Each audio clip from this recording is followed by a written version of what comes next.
цаанаар хүмүүжигчтэй хуулийн засаглал ярилцлагын нэвтрүүлэг эхэлж байна.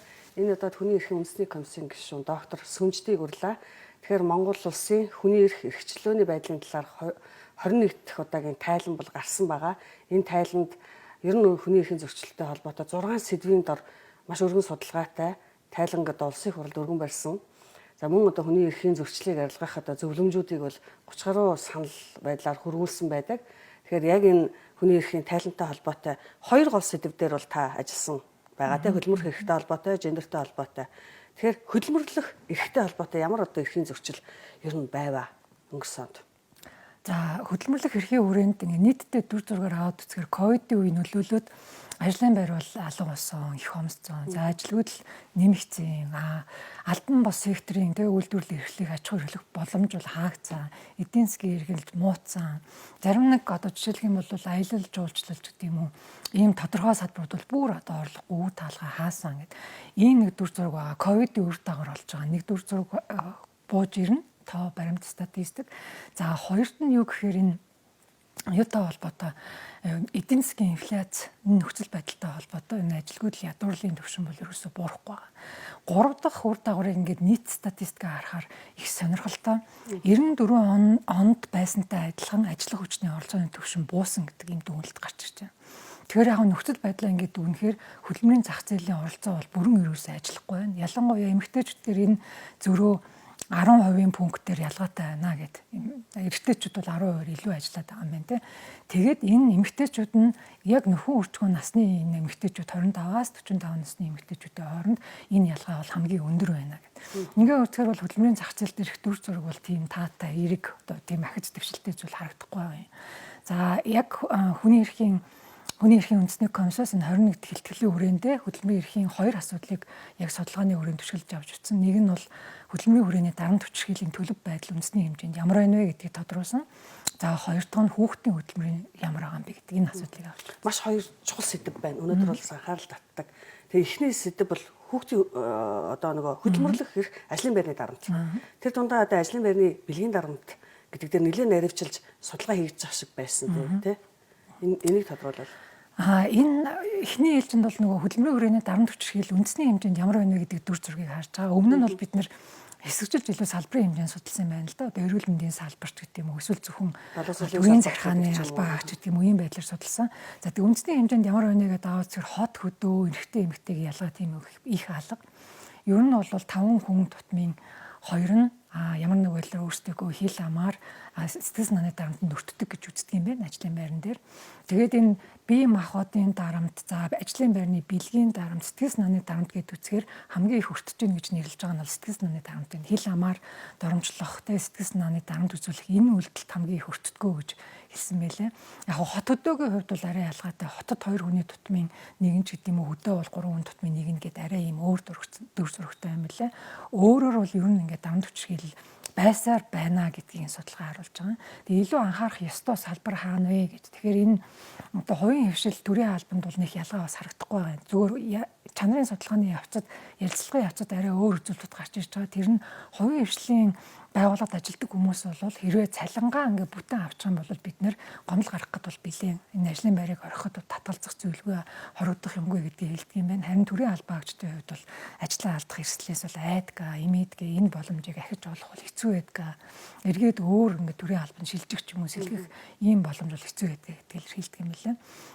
Тэгээд салбараа аваад үзэхээр ер нь бол одоо бүх салбарталтай газар тариалан мал аж ахуй, соёл, спорт, урлаг гэдэг ингээ үзэхээр хамгийн эрсдэлтэй их дарамт хүчирхийлэл ажлын байртай холбоотой байгаад байдаг салбар нь зочлог үйлчлэгийн салбар гэж нэрлэж байна. Зочид буудал, одоо ресторан, аялал жуулчлалын байгууллагууд тэрэн дээр бол энэ дарамт орж ирдэг гэж байнга. За зөвхөн ажил олгогч төдийгүй үйлчлүүлэгч их дарамтлагаа, гурдагч гэдэгтээс дарамтлагаа, хил амаар доромжилтгоо гэдэг энэ асуудлыг ярьд юм байна. Түүнээс гадна энэ спорт болон эрүүл мэндийн салбарыг бол яг ахиж энэ ажлын байрны дарамт хүчирхийлэл асар их байна. Хөвшмөл ойлголт түгээмэл байна. Өөрчлөгдөхгүй байна. За энийгээ тэгээд дахин сайжруулах ёстой гэж бас энэ салбарыг нэрлсэн. За таны асуусан ажлын байрны бэлгийн дарамтын тухайд яг үндэсний хэмжээнд харахаар бол тийм нөгөө хил ам сэтгэл санаанаасаа бол бага хувьтай гарч ирж байгаа. За хүний эрхийн үндэсний комиссоос 2 жил дараалаад зөвхөн төрийн захиргааны албан хаагчдын дунд нэг ажлын байрны бэлгийн дарамтын судалгаа хийлгэсэн. Тэрийг үзэхлээр 2 он дараалаад ер нь өөрчлөлт гардаг гэж үзэхээр нэг 2 асуудлаар сайжирсан байдаг. Нэг нь л мэдлэг ойлголт бол арай дээршилсэн гэдгийг хэлдэг. Одоо ажлын байрны бэлгийн дарамтын зөрчил юм байна. Юуг зөрчил гэж ойлгох юм бэ гэдэг. Энэ талаарх мэдлэг бол дээршилсэн гэдгийг хэлдэг. Хоёрт нь гомдол гаргасан хувь нь арай нэмэгдсэн байт. Ийм юу үзүүлэлт байгаа. А гэхдээ болохгүй байгаа дутагдaltaй байгаа хэсэгтэр юу гэлдэг вэ гэхээр аль судалгаа нь энэ танин мэдж байгаа одоо энэ юу нь бол зөрчил юм а. Яг юу зөрчил юм бэ? Ямар үйлдэл зөрчил юм бэ гэдэг дээр те хангалттай хэмжээний ойлголтгүй байна гэдг нь харагдана. Тэгээд жишээлх юм бол ингэж байгаа юм л да одоо та хаанаас ингэж энэ ажлын байрны дарамт хүчирхлийн талаар ч юм уу хөдөлмөрийн дотоод журам те энэ харилцаа ойлголтын талаар мэдлэг авч ирнэ гэдээ асуухаар 3 хүн тутмын 2 нь бол олон нийтийн мэдээлэл хэрэгслэр гэдэг байхгүй. Гэтэл одоо хөдөлмөрийн тухай хуулиар чинь ажил олгогчд үүрэг болгоц. Та энийгээ таниулаа, мэдүүлээ. Танаа дотоод журамд юу гэж заасан юм бэ? За, зохицуулсан наривчлан заасан ойлголтоо тэр хүмүүстэй албан хаагчлалд ажилтан болгондоо тухайлан ойлгуулаа гэдэг энэ үүргийг өгчөд байгаа. Тэгэхээр энэ дээр бид нар ажиллах хэрэгтэй юм лээ. Энэ хувийн хвшил төрийн байгууллага ялгаагүй. Төрийн албан хаагчдаар ч гэсэндээ илүү мэдчихнэ гэж харагдаагүй. Тэд нар ч гэсэн мэдэхгүй байна. Яг юу вэ? Ерөнхийдөө ойлгож байна. Сонссон гээд байгаа боловч яг ямар зөрчил юм бэ? Яг ямар үйлдэл эсвэл өөрөө зөрчил болчих юм. Тэгээ ингээд зөрчил гарвал хаашаа хандах юм? Энтэр гэдэг дээр бол нөгөө ойлголт баг, хандлага баг хэвээрээ байгаа. Тэгэхээр энэ орон зай дээр л одоо ажил олгогчд нь өөргөө хэрэгжүүлэх ёстой энэ шаардлага гарч ийн л да. Таниулах, мэдүүлэх, за журамлах, дотоод журамдаа тодорхой заах. Тэгээд дотоод журмыг заахаараа манай хүний эрхийн үндэсний комисс бол нэг субъект нь гомдлыг хүлээж авдаг. Тэгээ гомдлыг хүлээж аваад хянан шалгаад ингээ явцын аргалаар тэн дээр нэг ийм асуудал их тавьдаг. Ерөнхий ийм заавар байна уу гэдэг. Гэтэл ерөнхийдөө зааварлах боломжгүй учраас хөдөлмөрийн тухай хуулийн дээр ажил олгогч бүхнийг салбарынхаа онцлогийг нэгдүгээр таар тий, хоёрдугаарт нь гендерийн харьцаагаа хаар. За тэгээд ажил үргийн онцлог гэж байдаг шүү дээ. Сэтгүүлчтэй ажил үргийн онцлог байна. Орой өдөртэй ачаал ихтэй байдаг ч гэдэг юм. Амралтын цагаар одоо ажиллах хэрэгтэй болдог, томилтоор явдаг гэд ингээд ажил ажлын чинь онцлог ондоо аваад байдаг учраас тэрэндээ зохицуулаад дотоод хэмжээндээ чухам энэ ойлголтоо ажлын ажилд эрхлэлт хөдөлмөрийн харилцаанд дарамт хүчил гэдэг ойлголтоо тухайлаад наривчлаад зохицуулаач гэдгийг л үүрэг болгоод байгаа. Тэгэхээр энэ үүргээ ажил олгогч нар бол сайн хэрэгжүүлэх хэрэгтэй гэж харагдаж байна. Тэгэхээр таны сая ярианаас би ингэж ойлголоо. Ер нь бол мэдээлэлгүй байж л эрхээ илүү зөрчүүлдэг тий. Тэгэхээр одоо дэвтэр хөдөлмөрийн хуулийн суудсан чинь ажил олгогч төр хувийн хвшил гэлтгүүгээр дотоод журам бол маш чухал юм байлээ. Дотоод журам дээр зүгээр ер нь бол зүгээр одоо дунд шатны болон ахлагчны менежерүүд гол санкц нь л одоо ажилтнууд руу чиглэсэн тийм хариуцлага санкц байна уу гэсэн зарим байгууллагуудын дотоод журам бол юу эрхийг одоо хангуулах тийм дотоод журам байдаг. Тэгэхээр дотоод журамдаа л илүү суулгаж яж хүмүүс эрхээ илүү бас мэдрэх юм байна гэж ойлголоо мөн үү? Зөв. Яг таны ойлголт. Дотоод журам дээр нэгдүгээр маш сайн зохицуулах шаардлагатай. Энэ үүрэгтэй тий. Ерөнхийдөө ингээд ажлын байрны дарамт хүчилийг хориглоно энтер гэдэг хангалтгүй. Хөдөлмөрийн гэрээндээ наривчил заах хэрэгтэй. Одоо тэгэхээр чинь хүн болгонд ярина гэсэн үг л дээ тайлбарлана гэсэн үг шүү дээ тохиролцохдоо юу гэдгийг ямар үг хэлийг хэрэгжилж болохгүй юм бэ ажлын байрны дарамт гэж. А хэрвээ таны хамтран ажиллагч болон удирдлагын зүгээс ийм үйлдэл гаргах юм бол энийг зөрчил гэж тооцоод та гомдлоо гаргах хэрэгтэй шүү. Хаашаа гаргах вэ? Тэрийг нэрлэгээд байгаа шүү дээ. Жишээлбэл хүний нөөцтэй шууд өгөх юм уу? Ёс зүйн зөвлөлийн алба гэж байдаг бөгөөд тийшээгээ өгөх юм уу те тусдаа эсвэл энэ шалгалтын хэлтс рүүгээ хамааруулах юм уу? Тэр байгууллага ямар дотоод зохион байгуулалтаа тэрийг бас албаа гэж ажилтнуудад таниул гэж байна.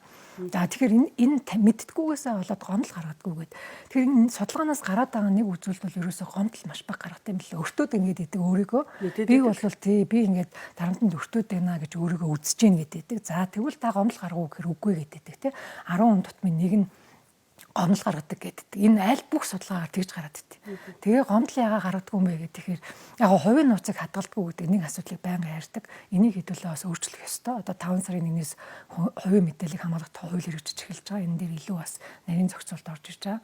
За хоёрдугаар нь хаана гарах гэж мэддэггүй юм бэл. Одоо хинт гарах яг одоо хаашаа гэсэн үг юм гэдэг те энэ асуудлыг нь яг тодорхой тэр гэсэн үг шүү. Энэ утас шүү. Энэ цахимж хаяг шүү. Эсвэл тийм албан хаагч гэж ингэ зааж өгөх ёстой. Гуравдугаар нь шалган шийдвэрлэх процедур чухал юм байна. Одоо шалгалт яах юм, хуралдах юм уу, зарлах юм уу, түгээх юм уу, тайлбар авах юм уу, тэгээд эцлээ шийдээд яхан шийдсэнийг нөгөө этгээдтэй мэдээлэх үү гэдэг энэ асуудлыг бүгдийг нь журмлах хэрэгтэй гэдэг. Ингэжээж бид энэ асуудлыг ер нь шийдэх юм байна л та. Тэгээд ерөнхий төлөвийг харахаар бол биднэрт ингээд ажлын байрны хөдөлмөрийн хүрээний те энэ дарамт хүчирхийл байсаар байна. А тэгвэл хүний эрхийн үндэсний комиссийн 2 оны хүлээж авсан гомдлыг харьцуулахаар бол ойлголт мэдлэг нэмэгдэж байгаа юм билээ. 20 онд 48 байсан бол одоо дараагийнх нь онд 130 гараад явцсан. Гомдлын тоо бол даруй 3 дахин нэмэгдэж байгаа. Тэгэхээр нөгөө мэдлэг ойлголт бол нэмэгдэж байна. Гомдол гаргах субъектаа бас тодорхой хэмжээгээр мэдэж эхэлж байгаа маань. Гэхдээ энийг илүү сайжруулах хэрэгтэй л гэсэн үг л дээ. Тийм байна. Хүүхдийн хөдөлмөртэй холбоотой ямар судалгаа шүү? За хүүхдийн хөдөлмөрийн чанарын судалгаа хийсэн. Энэ дээр бол нэг 2012 оны тоо байт юм байна. 96,000 гаруй хүүхэд ажил эрхэлж байна гэд. Тэгээ эндээс төвчгүй хүүхдийн хөдөлмөрийн төвчгүй хөдөлмөрийг устгах ёстой. Бид нэр тэр конвенцэд нэгдсэн. Хүүхдийн эрхийн тухай конвенцэд нэгдсэн. Өөртөө бас хууль тогтоомжиндөө ер нь заасан. Гэсэн хатал энэ дээр анхаарал татж байгаа. Одоо ерөөсөө энийг арилгах цаашид ийм одоо хүүхдийг төвчгүй хөдөлмөр эрхлүүлэхгүй байх ийм зохион байгуулалт бүтэц тогтолцоо хяналтыг хийхгүй болохгүй нэ л хэлэхгүй байна. Жишээлбэл одоо тэр нөгөө садар самбан нуруу татж байна. Бэлгийн мөчлөг төртөж байгаа ийм тохиолдол байна. За тэгээд мэдхгүйгээсээ болоод эсвэл нөгөө ар гэрийн нөхцөл байдлаасаа болоод үл хайхаж байгаас болоод хяналтгүйгээс болоод ажил эрхлээд улмаад тэр явцдаа ёс суртахуунд нь нөлөөлөөд сөргөөр нөлөөлөөд тэгээ одоо гэмт хэрэг зөрчилд холбогдох нөхцөл байдал бас байна. Тэгээ энэ хүүхдүүд чинь нэгэнт ингээ эрх зүйн чадамжгүй шүү дээ. Тийм ч учраас бид нар ингээд хүүхдийг өөрийнх нь үүрэг ярихаасаа илүүтэй хин нэгэн эцэг их асран хамгаалагч бусдаас ингээ үүрэг нэгж байгаа шүү дээ. Тэгээ тэн дээр өөрсдийнх нь тэр мэдээлэлгүй ойлголтын одоо тий бүрэн авчдахгүй байгааг нь талимдуулаад нөгөө цалин усыг нь дутуу олгодог, буруу олгодог, олгодоггүй тий гомдол гаргах эрхийг нь нөгөө хаадаг одоо тэр нэг мэдээллийг өгдөггүй. Тэгээ ийм асуудлууд бол гард юм байна. Тэгээ энэ 441 хүүхдийн нөө ингээд чанарын судалгаа хийсэн маамлалтаа судалгааны баг тэгээд үцгээр тэр ажил хийдэг хүүхдүүдийг үцгээр халуун хүүхдээ янз бүрийн нөхцөлд ажиллуулж яах гэж нөгөө хориглоод байгаа нөгөө янз бүрийн тэгээ хүнд юм өргөж болохгүй л гэдэг байгаа барилга дээр ч юм ажиллаж болохгүй шоух янз бүрийн эрсдэлтэй тийм хөдөлмөрийн айлгүй байдлын эрсдэлтэй нөхцөлд ажиллаж болохгүй л гэдэг байгаа тэр бүхнийг зөрчигдөж байна гэдэг юм дүгнэлт гарч ирж байна. Тэгээ унаач хүүхэд уяачийн туслах гэдэг хүүхдтэй холбоотой асуудал дахиад орж ирж байгаа. Тэрэн дээр нь бол яг өөрийнхөө ингээд мал аж ахуй туслах те өөрийнхөө гэр орны морин унах бол ондоо юм байна. Тэр хүүхдүүдийн хувьд сэтгэл санааны ч юм уу те докторгүй байдал үүсгэдэггүй байна. Аюулгүй байдал нь алдагддаггүй байна гэж байгаа бол харин бусдад өөр хүмүүст очиж унж байгаа тохиолдол бол янз бүр байна. Харилцаа адилгүй байна. Зарим нь бол боломжийг хангаад гэрээгээр ингээд тохиролцоод ээж аавтаа өгдөг явдал байдал зарим нь шууд мүлжилгийн шинжтэй байна.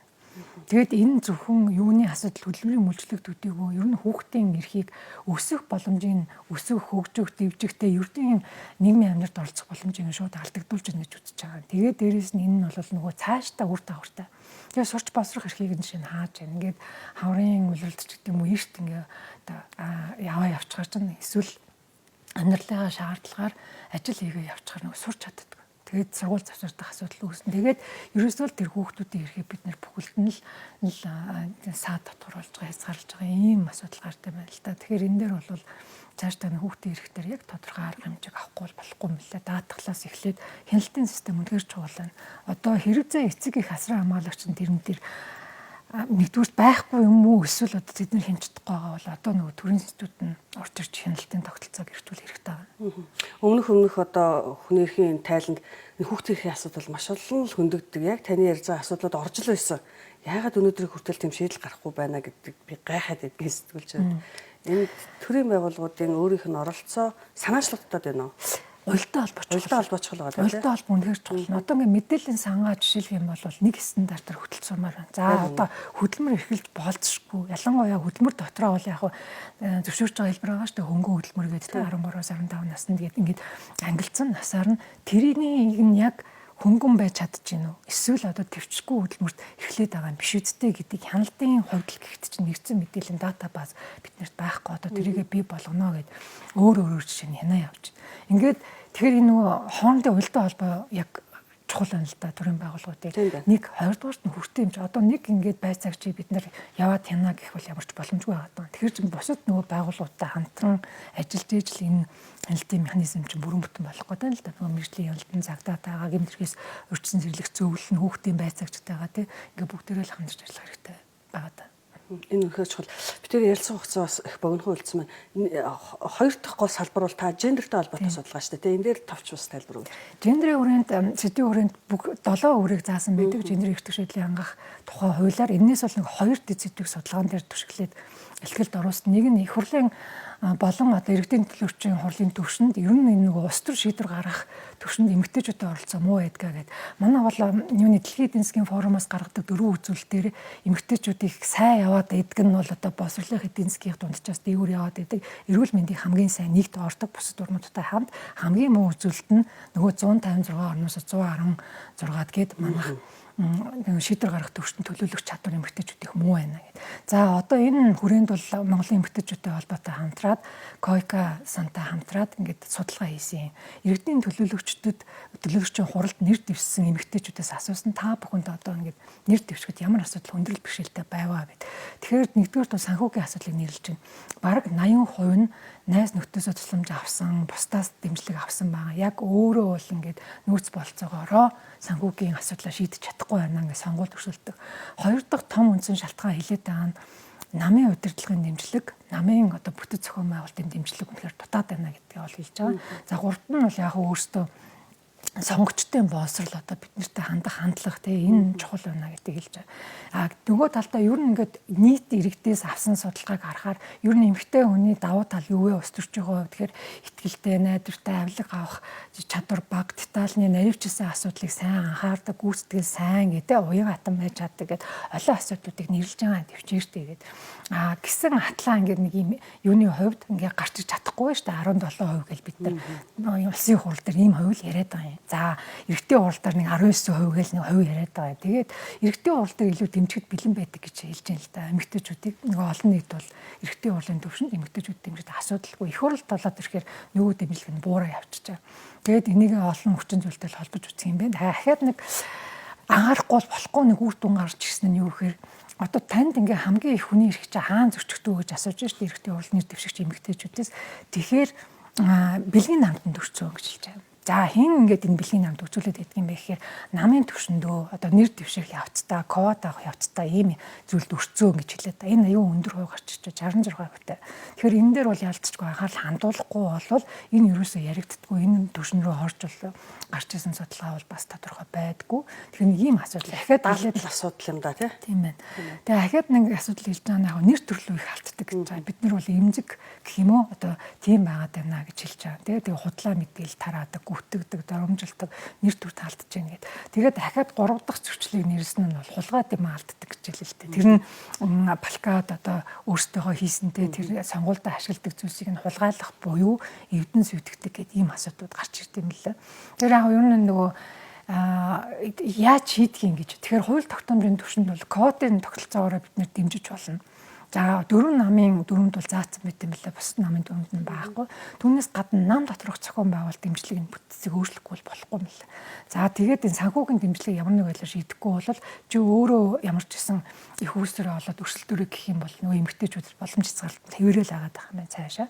За тэгээд дахиад бас нэг зүйл нь бид нар өөрсдөө та нар өөрсдөө хүний эрхийн зөрчилж юм уу одоо гомдол гаргах те эрхчин зөрчигдсөн тохиолдолд гомдол гаргах процессыг мэдчихэв нөхөр хангалтгүй л. Ихэнх нь мэдэхгүй байна гэж л таахгүй 5 хүний 2 нь ер нь бүдэгдээ ерөнхийдөө гэдэг тэр тухай мэдэхгүй байна гэдэг. Энэ асуудал гарч исэн байна. Хүний эрх чинь зөрчигдчихсэн байж тээ та тэг гомдлоо гаргуу гэхээр гаргасан цөөхөн гаргасан дотроо хахиад татаад авчиж байна. Яасан гэхээр нөгөө янз янзын зам чахалт ирсэн хил аманд орсон. Тэгээд ер нь шийдэгдэхгүй нэ гэж бодсон гэх. Тэгээд шийдүүлсэн ерөөсөө нэг 2-4 хүнтэй байждаг ийм төр зураг харагддаг юм байна. За баярлалаа танд. Бидний бас ярилцах хугацаа өнгөрсөн байна. Тэгэхээр Монгол улсын хүний эрхчлөөний байдлын талаар 21-т хэлтгэл бол гарсан. Энэ хэлтгэл бол 6 гол одоо салбар чиглэлээр гарсан байдаг. Энэ дотроо бол хөдөлмөрлөх эрх, гендер эрхтэй холбоотой судалгаа хийсэн хүний эрхийн үндэсний комиссийн гишүүн доктор Сүнжиттэй ярилцлаа. Анхаарлаа хандуулсан та бүхэнд баярлалаа.